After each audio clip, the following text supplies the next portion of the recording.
गो।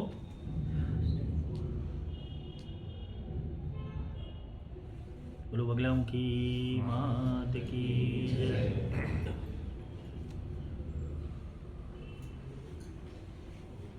तो हमने देवी अथर्वशीष में जितना अभी तक समझा, भगवती का आगे का जो स्वरूप है, देवता कहते हैं कि जिसका स्वरूप ब्रह्मादिक नहीं जानते, ब्रह्मा आदिक देवता, जैसे ब्रह्मा विष्णु महेश और देवता यम कुबेर इंद्र, ये सब भी इसका स्वरूप नहीं जानते हैं, इसलिए जिसे अज्ञेया कहते हैं, यानी उसे ज्ञात नहीं कर सकते। भगवती को प्राप्त करने के लिए भगवती को समझना पड़ेगा, ऐसे प्राप्त नहीं हो जाएगी। तो समझ आ रहा है? क्योंकि ये समझने की विद्या है। लक्ष्मी के चित्र के सामने तुम दिया अगरबत्ती करो, लक्ष्मी को समझो ही नहीं तो वो आवाज कैसे देगी? काली के सामने अगरबत्ती दिया करो, पूजा करो, प्रसाद धराओ, लेकिन उसको समझते ही नहीं, तब तक वो ऊर्जा कैसे तुम्हारे पास आएगी? तो समझना जरूरी है, क्योंकि ज्ञान लिया होगा, समझा हुआ होगा, तो स्वरूप में जाने की क्रिया आएगी। समझा? तो यहाँ ब्रह्मादिक देवता भी उन्हें नहीं जाते, इसलिए उसे अज्ञेया कहते हैं। कल हमने विष्णु सहस्त्र का एक शब्द समझा था, अप्रमेय। अप्रमेय ये जो विद्या है, अथर्व विद्या है, इसको कोई जान नहीं सकता, इसको समझ के उतार सकता है। अभी मैं भी उसको समझाने की कोशिश ही कर रहा हूँ, मैं अलग अलग एंगल से समझाने की कोशिश कर रहा हूँ कि भगवती ने बोला मैं ऊपर भी हूँ, नीचे भी हूँ, आगे भी हूँ, पीछे भी हूँ, वो सर्वत्र है, तो सर्व रूप से उसे समझने की प्रयास करते हैं। ठीक है, ये इसलिए इतनी व्याख्यान करनी पड़ती है कि है छोटी सी चीज, है छोटी सी चीज, जिस दिन मिल गई उस दिन उसकी वैल्यू भी समझ में आ जाएगी ये क्या है। पर जब बोलते हैं ना कि बीज के अंदर ताकत होती है, एक गुठली के अंदर पूरा आम का वृक्ष है, पर हम नहीं जानते, जब तक वो जमीन में जाएगा नहीं, अपनी शक्ति से बाहर आएगा नहीं, उसका पोषण होगा नहीं, तो वो बीज का वट वृक्ष बनेगा नहीं। वैसे ही अथर्व उस शक्ति का बीज है जिससे शक्तियां निर्माण होती, अनेकों ब्रह्मांड निर्माण होते। इसीलिए भगवान श्री कृष्ण ने गीता में बोला है, ऊर्ध्व मूलम अधः शाखा, के मूल ऊपर की ओर है और शाखा नीचे की ओर। मतलब जिसको साधना है, जिसको प्राप्त करना है, उसको ऊपर की ओर गति करनी पड़ेगी, यानी शाखा और ब्रांचेस में से बाहर निकलना पड़ेगा। जिसको ब्रह्म को जानना है, उसे एक ब्रह्म की व्याख्या समझनी पड़ेगी, उसे पर ब्रह्म की व्याख्या समझनी पड़ेगी। हम किसके चक्कर में पड़े? देवी देवता। चलो देवी देवता भी है ऐसा नहीं, लेकिन देवी देवताओं के अंदर जो शक्तियां चल रही है, देवी देवताओं को जो शक्ति प्रदान कर रही है, अगर वही शक्ति समझ में आ गई तो क्या देवी देवता तुम्हारी नहीं सुनेंगे? सुनेंगे। पहले तो श्रोत्र दीक्षा होती, गायत्री मंत्र, जो भी मंत्र होते हैं वो गुरु इस कान के अंदर, राइट कान के अंदर मंत्र फूकते, इसे प्राण पूर्णा कहते। हम कहते हैं ना कि गुप्त मंत्र, गुरु मंत्र गुप्त होता है, किसी को बता नहीं सकते, ऐसा नहीं होता, बता नहीं सकते, कितने लोग बोल देते, पर वो अक्षर वाला नाम होता है। समझ में आ रहा है? अक्षर वाला नाम होता है जो तुम बोल देते हो, भाई ओम नमः शिवाय दिया, राम दिया, राधा दिया, वो अक्षर वाला नाम है। ओम मंत्र दिया, वो भी अक्षर वाला नाम है। तो भगवती क्या है? अज्ञेय है, तो उसका मंत्र भी अज्ञेय होगा। वो ना लिख सकते हो, ना बोल सकते हो, ना बता सकते हो, ना समझा सकते हो, वो मंत्र सत्य। नाम बोलते ना, भगवती नाम है, मंत्र जानता हूं ना, तंत्र जानता हूं ना, यंत्र जानता हूं, मैं एक बालक की तरह बैठा हुआ हूं, बस तू कृपा कर जो तू मुझे समझा दे। तो गुरु कृपा से वो तत्व मिल जाता है, जिसे अज्ञेय तत्व यहां पर बोला गया था विशेष में। ठीक है, तो मंत्र से परे, प्रणव से परे, ओमकार से परे जो तत्व है वो अथर्व है। किसी ने भगवान शंकर के डमरू का नाद सुना होगा, महेश्वर सूत्र, 14 प्रकार के सूत्र है, वो सूत्र के अंदर से ही पूर्णी वर्णावली बनी, सारे शास्त्र बने, सारे मंत्र बने। और जब भगवान शंकर ने डमरू बजाया तो डमरू की व्याख्या जो थी, जैसे हम घंट बजाते हैं तो टन टन टन टन लिखते हैं कि भाई टन टन टन टन घंट बजा, बस क्या वाकई में ऐसा ही आवाज आ रहा है? वो टंग भी हो सकता है, टन भी हो सकता है। वैसे मंत्र का उच्चारण और मंत्र का अनुस्वार वो सही वाइब्रेशन से बोला जाए तो तुम्हें सही वाइब्रेशन की शक्तियां मिलती है। हम मंत्र भी गलत उच्चारण करते हैं। तो रिम को रिम भी बोला जाता है, रिंग भी बोला जाता है, रिंग भी बोला जाता है, गकार मकार नकार, समझे? ये मंत्र विद्या है, तो उसको सही वाइब्रेशन में सेट करना पड़ता है। तो वाइब्रेशन तो एक ही, सिस्टम एक ही है, समझ में आ रहा है? और उसके अलग अलग सर्किट है, अलग अलग महाविद्या, अलग अलग देवी देवता, उसकी सर्किट, उसमें चलने वाली शक्ति तो एक ही है। जैसे हमारे घर में बिजली आती है तो करंट तो एक ही जगह से आ रहा है, सारे जयपुर में जो बिजली विभाग आ रहा है बराबर है, तो बिजली तो एक ही जगह से आ रही है। पर किसी के घर में ज्यादा लाइट है, किसी के घर में कम लाइट है। किसी के पास 50 इंच का टीवी है, किसी के पास 108 इंच का टीवी है, पर विद्युत तो एक ही है, समझ में आ रहा है? तो हमें वो समझना है कि वो विद्युत कौन दे रहा है, समझ में आ रहा है? क्योंकि मूल में जाएंगे तो ही तो मोक्ष होगा। हाँ, बिंदु को छोड़ोगे तो ही तो श्री चक्र के उस पार जाओगे। फिर देखेगा कि भगवती है कौन, क्योंकि भगवती तो बिंदु के ऊपर बैठी है, गुरु बिंदु के ऊपर बैठे, गुरु पादुका का पूजन बिंदु के ऊपर होता है। इसलिए भगवान शंकर कहते हैं कि पादुका का महत्व है। वो गुरु की पादुका से वो शब्द की धारा, वो नाद की धारा, वो अथर्व की धारा बहती है। इसलिए गुरु पूजन करना महत्व है। पर जो अथर्व युक्त होता है, जिसने अथर्व धारण किया और अथर्व दे सकता है, वो बहुत रेयर होता है, वो जगा देता है। जैसे आम की गुठली में से आम ही पैदा होगा, चीकू तो पैदा होगा नहीं, सेब भी पैदा नहीं होगा, आम की गुठली से आम ही पैदा होगा। वैसे ही अथर्व से अथर्व पैदा होता है, और इसीलिए उसे अथर्व शीर्ष बोला है। शीर्ष में उतरती है विद्या, वो शिखा है। तो भगवती को यहां क्या कहा गया है? अज्ञेया, जिसका अंत नहीं मिलता। इसलिए उसे अनंता कहते हैं। भगवती का एक नाम क्या है? अनंता। अनंत है, इनफाइनाइट। उसको तुम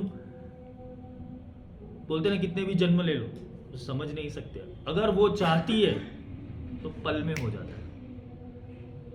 ये उसकी चाह के ऊपर है कि किसी को पल में समझा देती है, जैसे शंकराचार्य जी को एक सेकंड में समझा दिया, जनक विदेही को 1 सेकंड में समझा दिया। हा? तो कैसे ऐसे भी साधु है कि जिसको थोड़ी पल में समझ में आ गया, और कोई 20-20, 25-25 साल तक कर रहा है, कुछ समझ में नहीं आ रहा है। तो ये अगर भगवती की कृपा हुई, शक्ति की कृपा हो गई, ऊर्जा की कृपा हो गई, गुरु की कृपा हो गई, तो तुम उसको समझ सकते हो। तभी जाके तुम उसको अज्ञेय रूप में और अनंत रूप में भज सकते हो। फिर तुम कहते हो limit and tends to infinite, 0 to infinite. शून्य भी है और अनंत भी है। वो शून्य भी है और अशून्य भी है, मतलब वो शून्य से भी गहरी है ही नहीं कुछ, और वो सब कुछ है। और जो शिष्यों को और साधकों को जो चीज दी है, ठीक है, वो जानते हैं कि अगर देखने जाओ तो कुछ भी नहीं है, और देखने जाओ तो वही सब कुछ है। समझ आ रहा है? तो इसलिए वो अज्ञेया भी है, अनंत भी है, जिसका लक्ष्य दिखा नहीं पड़ता है, इसलिए उसे अलक्षा कहते हैं। मतलब इसका कोई लक्ष्य नहीं है, ये ऊर्जा का कोई लक्ष्य नहीं है, ये स्वयं संचालित है। वो ऐसे ही सब क्रिएट करके बैठी हुई है अपनी मौज में, और अपनी मौज में विलीन कर देती। तो माया की उत्पत्ति का रहस्य क्या है? कोई लक्ष्य ही नहीं, और हम खामखा जीवन में लक्ष्य पकड़ के बैठे हुए, इसलिए महालक्ष्मी दूर हो जाती है। हमारे भीतर जब समुद्र मंथन होता है, ये समुद्र मंथन कोई बाह्य घटना नहीं, आंतरिक घटना है। मेरे श्री सूक्तम के लेक्चर है, बराबर है, तो आप श्री सूक्तम के लेक्चर भी सुन लेना, उसके अंदर समुद्र मंथन रहस्य समझाया हुआ है कि भगवान शिव ने हलाहल विष पिया तो कैसा विष पिया, कामधेनु कौन है, कल्प वृक्ष कौन है, अमृत क्या है, महालक्ष्मी कौन है।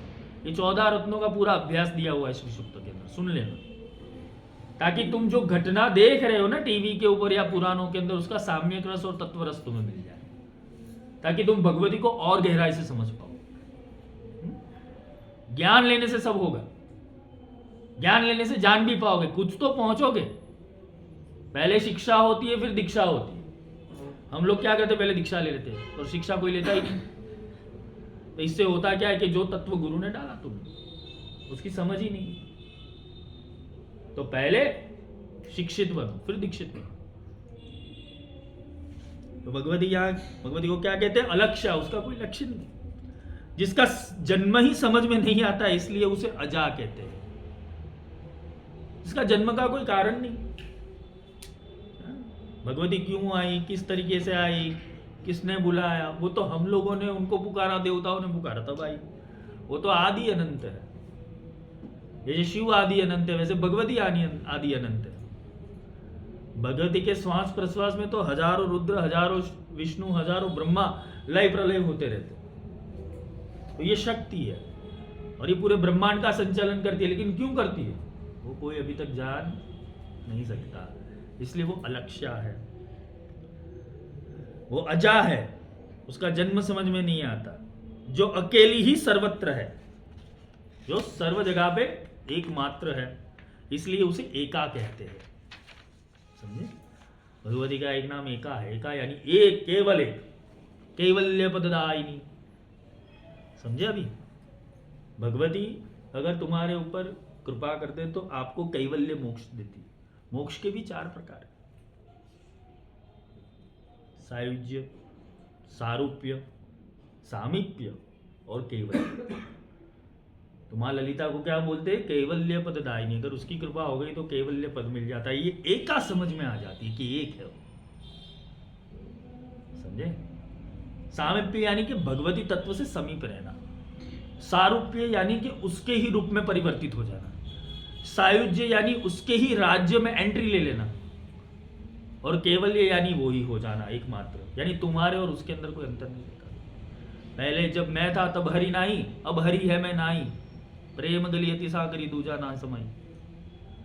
पहले जब मैं था, मैं यानी मेरा अहंकार था, तब तक हरि मेरे अंदर आया नहीं। अब मैं हरि को भजते भजते हरि जैसा हो गया। अब हरि है, मैं नहीं, मैं निकल गया। तो जिसका मैं, मेरा और अहंकार मर जाता है, उसके अंदर भगवती अपनी चेतना डालती है, इसलिए वो एका है। समझे? वो समस्त रूपों में सजी हुई है, इसलिए वो नेका भी है। वो एका भी है और अनेका भी है। अनेका कैसे है कि तुम जिसके अंदर भी देखोगे भगवती दिखाई देगी, क्योंकि शक्ति तो हर किसी के अंदर है, हर किसी के अंदर शक्ति है। पदार्थ में भी शक्ति है, भूचर में भी शक्ति है, जलचर में भी शक्ति है, नभचर में भी शक्ति है, तारे में भी शक्ति है, ग्रहों में भी शक्ति है। सब जगह शक्ति तो विद्यमान है, शक्ति के बिना कुछ नहीं चल सकता। इसलिए वो एक अकेली मात्र है और एका भी है, और सर्वत्र विद्यमान होने के कारण अनेका भी है।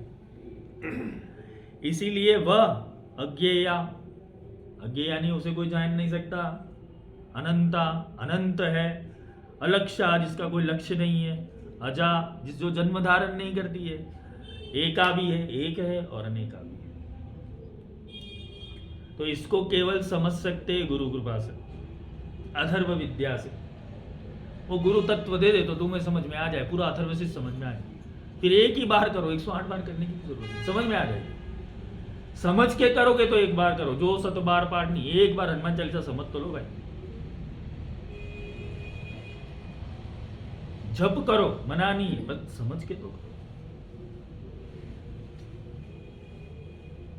हनुमान जी भूत नहीं भगाते, हनुमान जी हमारे का भीतर का ज्ञान बताते, क्योंकि हम हनुमान जी को क्या कहते हैं, जय हनुमान ज्ञान गुण सागर। ज्ञान और गुणों के सागर है। हनुमान का अर्थ क्या होता है, जो अभिमान का हनन कर ले वो हनुमान है।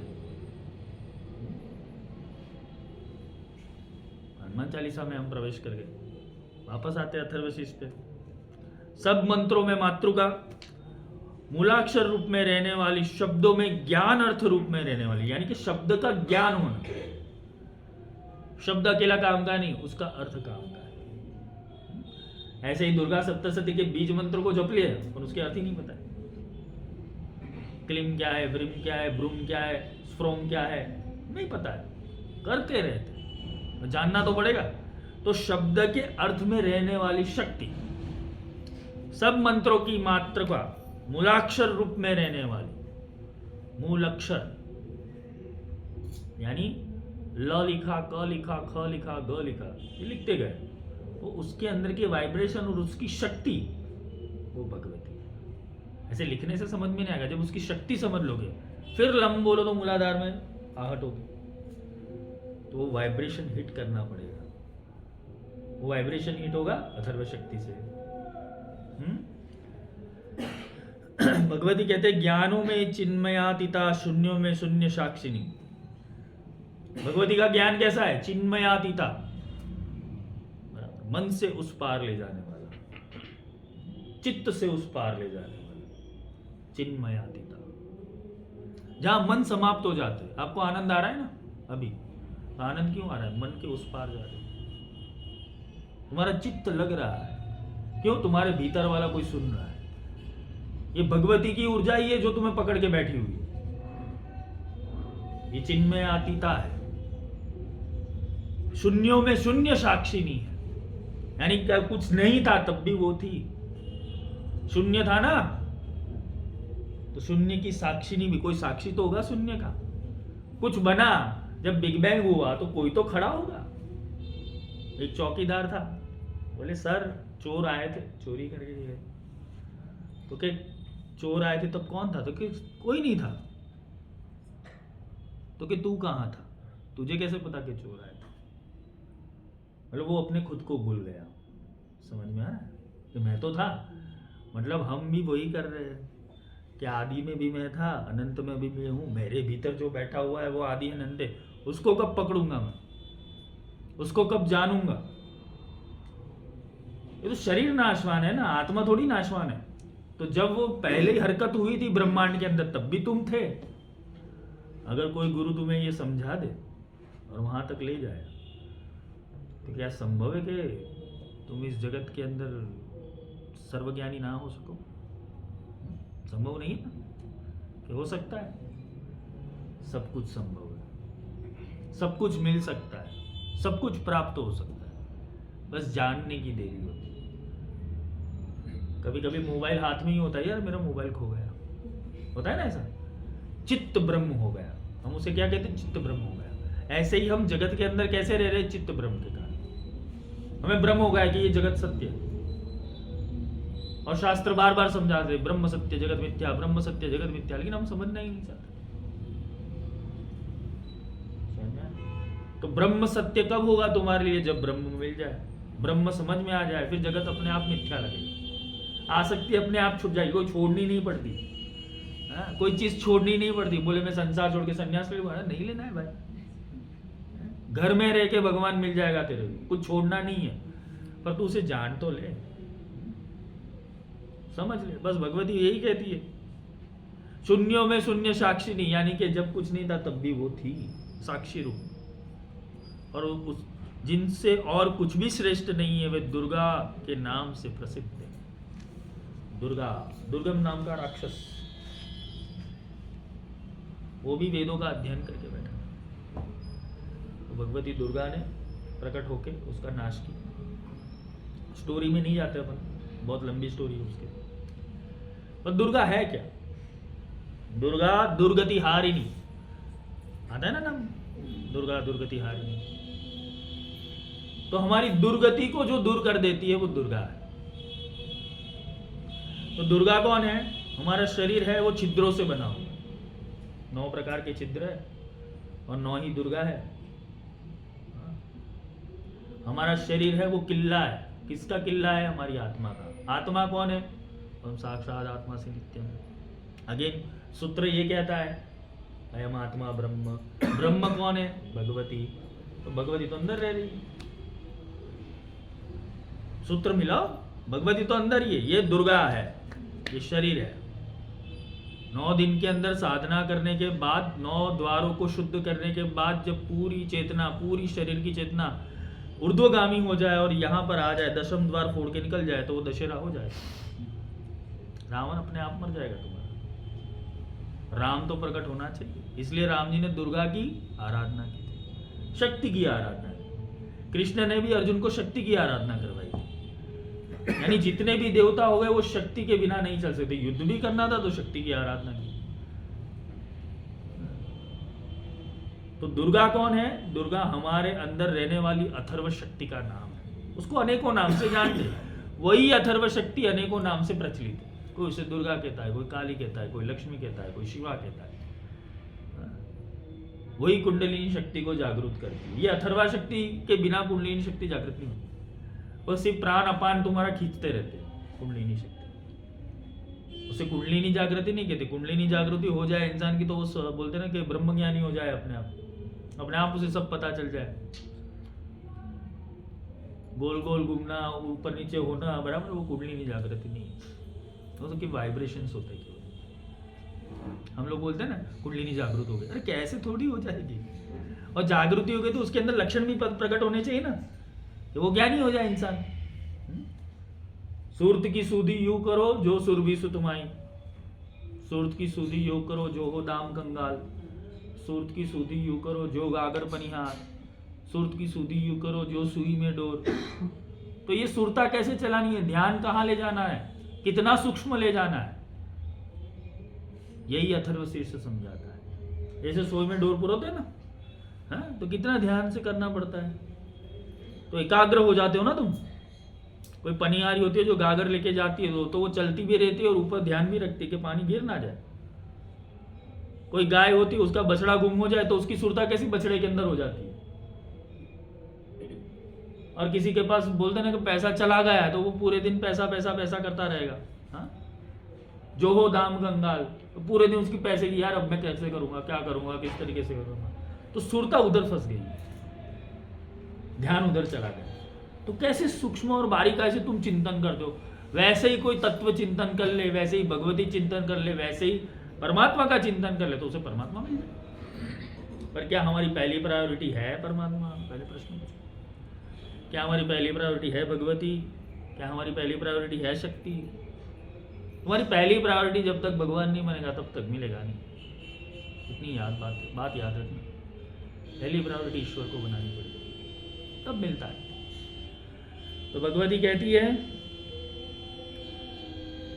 उन दुर्विज्ञ दुराचार नाशिनी संसार सागर से पार लगाने वाली देवता क्या कहते हैं? उस दुर्गा देवी, इस जगत में भयभीत हुआ मैं नमस्कार करता हूं कि मैं ये जगत में भयभीत हूं, पर आप तो दुखों का नाश करती हो, दुराचार का नाश करती हो, तो हे भगवती मैं आपको प्रणाम करता हूं। यहां ऋषि बोल रहे हैं, इस अथर्वशीर्ष का जो पाठ करता है उसे 5 अथर्वशीर्ष का पाठ का फल प्राप्त हो जाता है। अभी चलो, अभी तुम्हें थोड़ा तुम्हारे माइंड का एक्सरसाइज करवा देते हैं। अथर्व शक्ति तो एक ही है, जो इतने टाइम से अब सुन रहे हो। अथर्व शक्ति तो समझ में आ गई, ये एक ही है। तो फिर गणपति अथर्व क्या है, शिव अथर्व क्या है, विष्णु अथर्व क्या है, सूर्य अथर्व क्या है, भगवती अथर्व क्या है, देवी अथर्व क्या है। तो अब तुम्हें समझा दूं, थोड़ा सा ध्यान देना। अथर्व शक्ति एक ही है, वो है शक्ति। तो शक्ति से ही तुम्हारे गुण चलते हैं, गुण यानी गणपति, तो गणेश अथर्वशीर्ष हो गया। गुण और शक्ति एक हो। विष्णु क्या हो गया? विज्ञान हो गया। विशेष अनु इति विष्णु, जिसके अंदर विज्ञानमय अनु है वो विष्णु। अब तुम्हारा विज्ञान जब अथर्व से मिल गया, शक्ति से मिल गया, तो विष्णु अथर्व से सिद्ध हो गया। जब तुम्हारा ज्ञान यानी शिव, तुम्हारा तप जब शक्ति से मिल गया तो शिव अथर्वशीर्ष हो गया। जब तुम्हारा तेज शक्ति से मिल गया तो सूर्य अथर्वशीर्ष हो गया। और भगवती स्वयं अथर्वा तो है ही। इसलिए कहते हैं कि दुर्गा, ये देवी अथर्वशीर्ष का पाठ करने वाले को 5 अथर्वशीर्ष का फल मिल जाता है। क्योंकि शक्ति बिना ना गुण चल सकता है, ना विज्ञान चल सकता है, ना ज्ञान चल सकता है, ना तेज चल सकता है। समझ में आया? फॉर्मूला समझ में आ गया कि बिना शक्ति ना गुण चल सकते तुम्हारे अंदर, यानी गणपति भी एक्टिवेट नहीं होंगे। बिना शक्ति ना विज्ञान को प्राप्त कर सकते हो, बिना शक्ति ना ज्ञान को प्राप्त कर सकते हो, बिना शक्ति ना तेज को प्राप्त कर सकते हो। तो इस सब के लिए शक्ति की जरूरत पड़ती है। और शक्ति क्या है? अथर्व। समझ आ गई बात? इसलिए भगवती यहाँ कहते कि इस अथर्वशीष के पाठ के बिना प्रतिमा स्थापन आदि करता है वो सैकड़ों लाख जप करने के बाद भी अचार्थ सिद्धि नहीं प्राप्त कर सकता। अथर्वशीष के पाठ के बिना, वो अथर्वशीष का पाठ करना नहीं है, अथर्वशीष क्या है वो समझना है, प्राण शक्ति क्या है वो समझना है। अथर्वशीष पढ़ने से प्राण शक्ति नहीं आ जाएगी, ये गलती मत करना। लोग करते ना प्रतिमा के सामने अथर्वशीष तो प्राण प्रतिष्ठा हो जाएगा, ऐसा नहीं। मंत्रों के अंदर ताकत है, उतनी ऊर्जा मिलेगी, लेकिन क्या सच में अथर्व वहन कर रहा है? समझ में आ रहा है? यही प्राण शक्ति को भीतर डाला जाता है जब वो हाथ में आ जाता है। बस सैकड़ों लाख जप करने के बाद भी अचार्थ सिद्धि प्राप्त नहीं करता। इस अथर्वशीष का 108 बार जप करने से इसका पुरुष चरण हो जाता है। यानी तुम कौन सी माला करनी है? सांसों की माला में सिमरू में पिकाना, यानी 108 श्वास को अंदर लेना है, बाहर लेना है। अनुलोम विलोम, अनुलोम विलोम वो अथर्व सिद्धि के साथ करो, वो अथर्व तत्व के साथ करो अनुलोम विलोम, बराबर है। और ये पाठ का पुरस्चरण करो तो इस पाठ के फल की प्राप्ति मिल जाती है। तो गुरु क्या करता है पता है? लॉक खोल देता है। समझ में? ये सिद्धियां है जो लिखा हुआ है, जितने भी मंत्र तंत्र शास्त्र के अंदर जो भी सिद्धियां और फलश्रुति लिखी, सब सत्य है, सब मिलता है। नमस्तेस्तु महामाया श्री पीठे सुर पूजिते शंख चक्र गदा हस्ते महालक्ष्मी नमस्ते। लक्ष्मी अष्टकम कर लिया और समझा नहीं। सुर पूजिते श्री पीठे सुर पूजिते, यानी कि अपने सद्गुणों के द्वारा। श्रीपीठ किसे बोलते? श्री यहां बैठ, यहां बैठ। ये आंदोलन हमारे चक्रों के आंदोलन की स्थितियां है, बराबर है। मूलाधार से लेके सहस्त्रार चक्र तक, यहाँ पर भी 3 ग्रंथियां होती है, बराबर। इसमें गुरु चक्र आते, रुद्र ग्रंथि, विष्णु ग्रंथि, ब्रह्म ग्रंथि, ये तीनों का विभेदन करने वाली जो शक्ति है वही अथर्वशीष, वही ललिता है। तो ललिता को भी समझना है तो अथर्व से समझा जाएगा, बगलामुखी को भी समझाता है तो भी अथर्व से समझना पड़ेगा, काली को समझना है तो भी अथर्व से समझना पड़ेगा। यानी शक्ति एक है, प्रोग्राम अनेक है। समझ में आ गया? इतनी चीज समझ में आ गई तो भगवान को प्राप्त कर लो, भगवती को प्राप्त कर लो। बस समझने की देरी, तुम्हारे पास है ही वो शक्ति। बस बोलते हैं ना कि ट्रेनिंग देनी पड़ती है, और ट्रेनिंग देने वाले गुरु होते। महादेवी की कृपा से बड़े संकट को पार किया जा सकता है। सबसे बड़ा संकट अज्ञान है, मैंने समझाया। इसका सायंकाल में पाठ करने वाला दिन में किए हुए पापों का नाश कर देता है, प्रातः काल में पाठ करने वाला रात्रि में किए हुए पापों का नाश कर देता है, साय तथा प्राय दोनों समय पाठ करने वाला निष्पाप हो जाता है। और जो चौथी संध्या होती है, तो तुरिया संध्या होती है, इस समय पे जप करने वाले की वाणी सिद्ध हो जाती है। अब इसको थोड़ा समझना है। भगवान ने भी उत्तरायण और दक्षिणायन के बारे में गीता में समझाया हुआ है कि सूर्य और चंद्रमा, सूर्य नाड़ी और चंद्र नाड़ी, ठीक है, ये दोनों नाड़ी के अंदर जब सुरता जाती है तो दक्षिणायन और उत्तरायण होता है। समझ में? वो दिन जब सूर्य नाड़ी चलती है तो दिन चलता है, और चंद्र नाड़ी चलती है तो रात्रि चलती है। योगी के लिए क्यों? गीता योगी के लिए क्या बोलती है कि जब योगी जागता है तब दुनिया सोती है, जब दुनिया योगी सोता है।